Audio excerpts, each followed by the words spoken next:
तो उन्होंने सबसे पहले इधर उधर कैमरास देखा कि कहीं रिकॉर्डिंग हो रही है, और एक कैमरे से हो रही थी, चूँकि मैं क्वेश्चन कर रहा था तो वो रिकॉर्ड हो रहा था।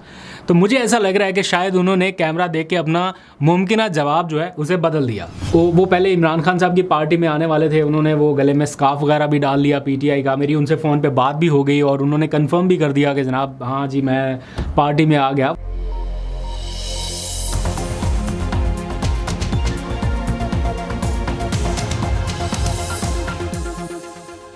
बिस्मिल्लाहिर्रहमानिर्रहीम, अस्सलाम वालेकुम। पाकिस्तान और दुनिया भर में देखने और सुनने वालों को अब्दुल कादिर का सलाम। पाकिस्तान में 21 जुलाई की रात है।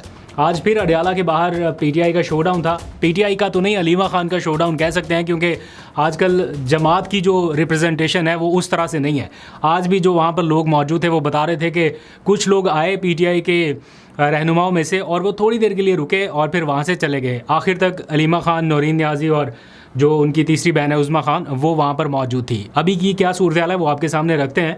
फिर क्या इमरान खान से कोई पैगाम रसानी हो रही है, कोई जेल के अंदर कोई पैगाम जा रहा है या बाहर आ रहा है? ऐसे बहुत सारे सवालात हमसे भी लोग पूछते हैं और हमें खुद क्यूरियोसिटी है ये जानने की कि एक आध मुलाकात तो उनकी अंदर जेल में होती है उनकी अहलिया के साथ, और उनकी अहलिया से कुछ और लोगों की मुलाकात होती है, तो क्या उस वाया से कोई मैसेज बाहर जाता है? क्योंकि आजकल आप देखें पीटीआई ने उनकी आंख के मामले को लेकर कोई बहुत ज़्यादा वो अब इस पर आवाज़ नहीं उठा रहे। ऐसा लग रहा है कि जैसे उनको उनकी कंडीशन के बारे में कहीं ना कहीं से कुछ मालूमात मिल रही हैं। बहरहाल इसके बारे में जब पीटीआई की लीडरशिप से क्वेश्चन हुआ तो क्या जवाब दिया गया वो आपके सामने रखते हैं।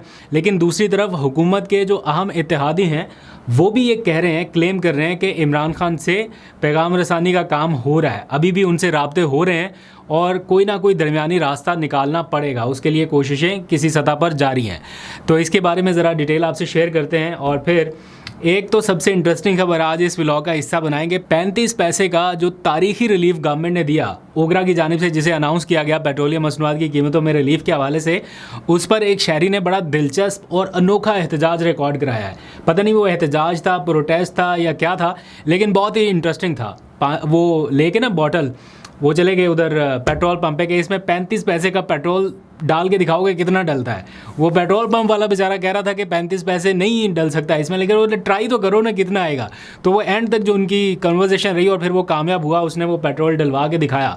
और दूसरी खबर अभी की ताज़ा तरीन ये कि क्या पेट्रोल पंप्स बंद हो रहे हैं, कोई स्ट्राइक हो रही है, कोई एहतजाज शुरू होने वाला है। इस हवाले से ताज़ा तरीन अपडेट्स अभी थोड़ी देर पहले मौसूल हुई, तो ये भी आपके सामने रख देते हैं। और अभी की ब्रेकिंग न्यूज़ एक और ये भी है कि नवाज शरीफ साहब एक बार फिर वज़ीर आज़म बनने के ख्वाहिशमंद हैं। आज इसका ऐलान उन्होंने खुद कर दिया कि मेरा दिल चाहता है कि मैं वज़ीर आज़म बन जाऊँ आज़ाद कश्मीर का। वहाँ पर चूँकि इलेक्शंस हो रहे हैं तो इस हवाले से भी डिटेल्स आपके सामने रखते हैं। लेकिन पहले थोड़ी सी सूरत हाल डिस्कस कर लेते हैं अडियाला के हवाले से। आज चूँकि मंगल का रोज़ है, फैमिली से मुलाकात ना कराए जाने का दिन, आज भी उनकी बहनें पहुंची वहां पर अडियाला के बाहर और बहुत कम रिप्रेजेंटेशन रही पीटीआई के कायदीन की जानिब से। बैरिस्टर गौहर वहाँ पर ज़रूर पहुँचे, थोड़ी सी उन्होंने मीडिया से गुफ्तगू की, कुछ देर के लिए वो अलीमा खान के पास भी गए।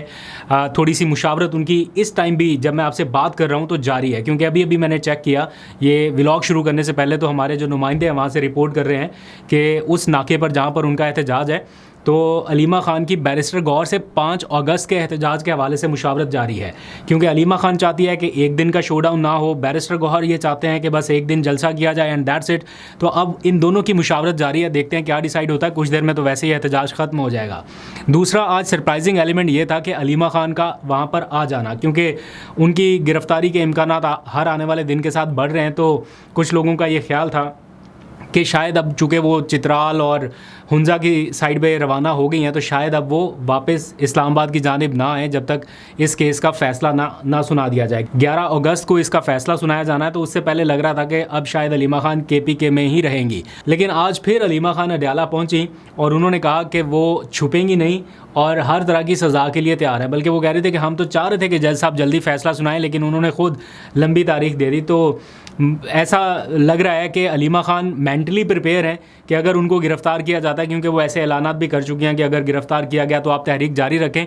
लेकिन दूसरी साइड का वर्जन कुछ ऐसा भी लग रहा है, ऐसे सिग्नल्स भी मिल रहे हैं कि शायद उनकी गिरफ़्तारी ना हो, अभी बस केस को लंबा चलाया जाए, क्योंकि उनकी गिरफ़्तारी की सूरत में ऐसा एक तासुर जाएगा कि उनको आपने खामखा लीडर बना दिया।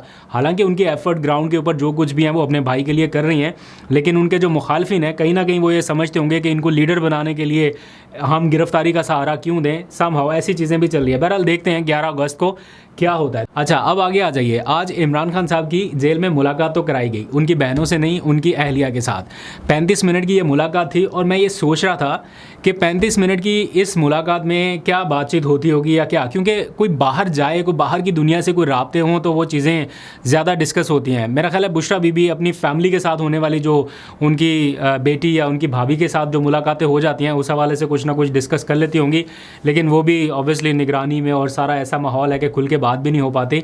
बट समहाउ कहीं ना कहीं ये भी अच्छा है कि अहलिया की मुलाकात इमरान खान से कराई जा रही है। कुछ लोगों का ये ख्याल है कि शायद इस मुलाकात के नतीजे में कुछ ना कुछ पैगामात थ्रू बुशरा बीबी और उनकी फैमिली कहीं ना कहीं बाहर जाते हैं या पीटीआई की लीडरशिप तक जाते हैं। वो अनाउंस नहीं कर रहे पब्लिकली, अलग बात है, लेकिन उनको कुछ ना कुछ अंदर की सूरत के बारे में पता चल रहा है। और ऐसा नहीं हो सकता कि बुशरा बीबी से उनकी फैमिली मिलकर चली जाए और किसी को इमरान खान के बारे में पता ना चल सके, उनकी सेहत के बारे में। ऑब्वियसली ये कहीं ना कहीं कुछ ना कुछ कम्युनिकेट हो रहा है, लेकिन हिकमत अमली के तहत इसको अनाउंस नहीं किया जाता। तो कल यही क्वेश्चन मैंने कल बताया था ना आपको, पीटीआई के एक अहम जिम्मेदार से मुलाकात हुई। कुछ लोगों ने कमेंट्स में कहा बैरिस्टर गौहर, नहीं बैरिस्टर गौहर नहीं थे, मजबूत फैसला साज शख्सियत हैं। उनसे मुलाकात में ये क्वेश्चन मैंने खुद पूछा कि क्या किसी वाया से आप तक इमरान खान का कोई मैसेज पहुंच रहा है, क्योंकि बुशरा बीबी की मुलाकातें अडयाला जेल में हो रही हैं और उनकी फैमिली के थ्रू या इस तरह।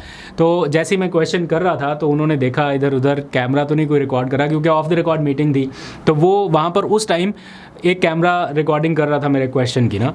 तो वो फिर मुझे लगा कि उन्होंने बड़ा देख दुख के कहीं कोई चीज़ बाहर ना जाए उनका कोई बयान, तो उन्होंने कहा कि नहीं ऐसा कुछ भी नहीं है, कोई मैसेज हम तक नहीं आ रहा, कोई बातचीत नहीं हो रही, जो 7 महीने पहले स्टेटस था वही था, हमारे तक उनका कोई मैसेज या कोई कम्युनिकेशन नहीं हो पा रही। उन्होंने बड़ा सरसरी सा ऐसा जवाब दिया, लेकिन मुझे ऐसा लगता है कि कहीं ना कहीं कुछ चीज़ें उन तक पहुंच रही हैं। इसीलिए उनकी बीमारी को लेके, उनके आँख के इशू को लेके, सिवाय उनकी बहन के और कोई पार्टी की लीडरशिप में से इतने ज़ोरों शोर से आवाज़ बुलंद नहीं कर रहा। सिर्फ उनकी बहन कह रही है कि उनका इलाज कराएं, उनका इलाज कराएं। पार्टी ऐसा लग रहा है कि नॉर्मल मोड में चल रही है। अच्छा, आज हुकूमत के एक अहम इत्तेहादी हैं एजाजुल हक साहब। वो पहले इमरान खान साहब की पार्टी में आने वाले थे, उन्होंने वो गले में स्कार्फ वगैरह भी डाल लिया पीटीआई का। मेरी उनसे फ़ोन पे बात भी हो गई और उन्होंने कंफर्म भी कर दिया कि जनाब हाँ जी मैं पार्टी में आ गया। वो ये 2022 की बात है जब ज़मान पार्क में काफ़ी माहौल था। लेकिन फिर कुछ देर के बाद, अच्छा बाय द वे एजाजुल हक साहब मेरे हल्के से ही जीते हुए हैं, तो वो बहस अलग, फॉर्म वाली बहस अलग, वो बाद में हम कभी कर लेंगे, मतलब कि वो वहाँ से इस टाइम असेंबली में आए हुए हैं। अच्छा, तो आज उन्होंने ARY न्यूज़ पर एक इंटरव्यू दिया और इंटरव्यू में उन्होंने कहा कि इमरान खान साहब से अभी भी राब्ते हो रहे हैं, अभी भी उन तक चीज़ें जो है वो कन्वे हो रही हैं। और फिर उन्होंने कहा कि इस हुकूमत के ख़िलाफ़ उन्होंने एक तरह से चार्जशीट जारी कर दी, या कहा, क्लेम किया कि हुकूमत हाथ पांव बहुत मार रही है लेकिन उनसे हो कुछ नहीं रहा। और हुकूमत की जो करंट सिचुएशन है वो उन्होंने सारी एज इट इज़ लफ्ज़ों में बता दी कि जनाब ये ख़ुद कुछ नहीं कर पा रहे, इनको हर तरह से फैसिलिटेट किया जा रहा है, इनकी अपनी ज़िम्मेदारी जो थी वो ये नहीं निभा पा रहे। और फिर उन्होंने कहा कि अब कोई ना कोई दरमियानी रास्ता निकालना पड़ेगा। इमरान खान साहब के हवाले से उन्होंने कहा कि कोई ना कोई दरमियानी रास्ता निकालना पड़ेगा। उन तक पैगाम रसानी पहले भी होती रही है, मैसेजेस पहले भी जाते रहे हैं, और वो ये समझते हैं कि जैसे बेनज़ीर या जैसे नवाज शरीफ साहब के साथ डील हुई थी, होगी इमरान खान साहब के साथ भी डील ही। लेकिन वैसे मुझे भी ऐसे ही लगता है कि जब कभी मुज़ाकरात या कोई चीज़ है ना, तो मुज़ाकरात एंड कहाँ पे होता है, किसी डील पे ही होते हैं ना, तो होगी कोई डील ही। क्योंकि जब आपको ये नहीं लगता ना कि कोई बड़ी से बड़ी अदालत भी आपको रिलीफ फ्राहम कर सकेगी, इस लेवल का रिलीफ, ठीक है मुलाकातों की हद तक हो सकता है थोड़ा बहुत, लेकिन रिहाई वाला रिलीफ अगर आपके ज़हन में ये चीज़ बैठ जाए कि बड़ी से बड़ी अदालत से भी शायद ये ना हो पाए, तो फिर यही होता है कि कोई बातचीत के ज़रिए कोई डील, कोई रास्ता ऐसा। लेकिन वो डील, वो मुज़ाकरात या ब्रेक थ्रू जिसे कहा जा सकता है, वो ज़्यादा चांसेस ये हैं कि इमरान खान साहब की कंडीशन के ऊपर हों। क्योंकि अगर 3 साल के बाद भी ये ब्रेक थ्रू या डील जिसे हम कहते हैं, डील का लफ्ज़ इतना बुरा बन गया है यहाँ पे आम इस्तिलाह में, ऐसा लगता है जैसे कोई गाली है, हालांकि ये आम सी इस्तिलाह है, हर कोई इसको यूज़ करता है किसी ब्रेक थ्रू के लिए, किसी कामयाब निगोशिएशंस की सूरत में इसको डील का लफ्ज़ दे दिया जाता है। तो अगर मुज़ाकरात कामयाब होने हैं तो अल्टीमेटली डील ही होगी।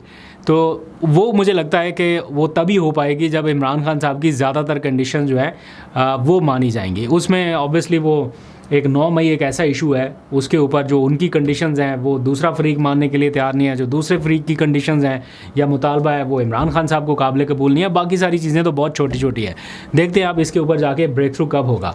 अब आगे आ जाइए, एक बड़ी इंटरेस्टिंग स्टोरी आज मैंने देखी सोशल मीडिया के ऊपर। एक नौजवान है, मैंने उसको पहले भी देखा है कई वीडियोज़ में, मुझे उसके नाम का नहीं एग्जैक्ट आइडिया हो रहा, वरना मैं ज़रूर क्रेडिट देता उनको उनकी वीडियो ढूंढ के।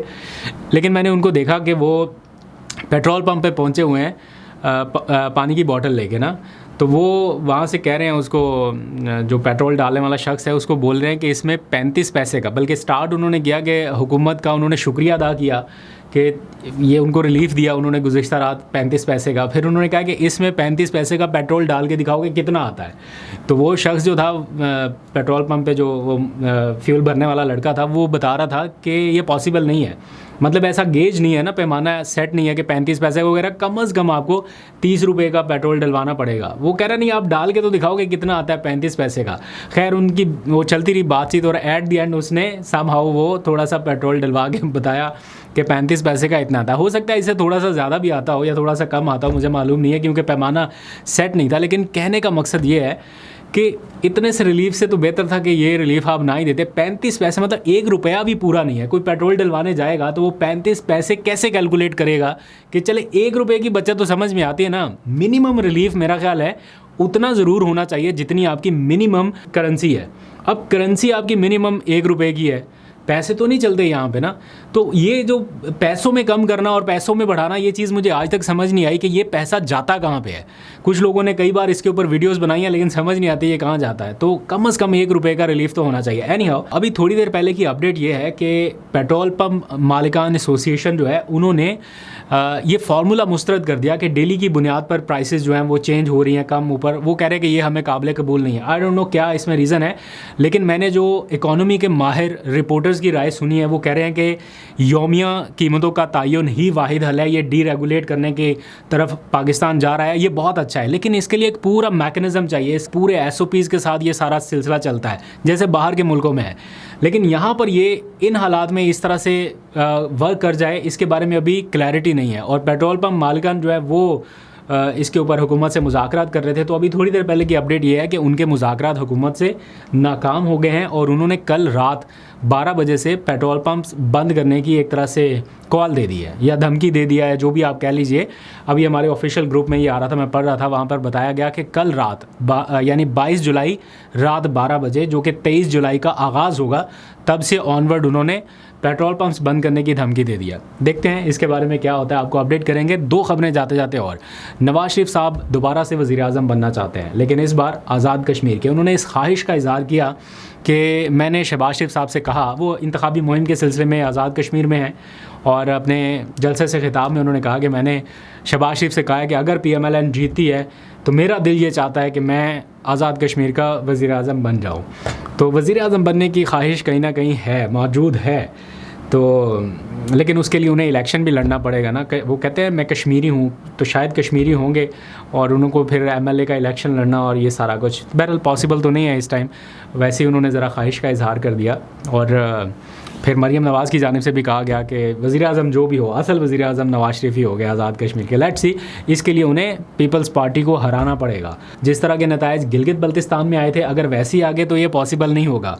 और बिलावल क्या चाहते हैं, आज उनसे मैं देख रहा था उनका इंटरव्यू मंसूर अली ख़ान के साथ, तो उनसे जब ये पूछा गया कि आज़ाद कश्मीर में आप समझते हैं कि इलेक्शन फ्री एंड फेयर होंगे, तो उन्होंने कहा बिल्कुल फ्री एंड फेयर होंगे, बिल्कुल वैसे ही जैसे पाकिस्तान में हुए। पाकिस्तान के आम इंतखाबात 2024 के हवाले से तो मंसूर ने कहा कि ये कोई अच्छी खबर नहीं है।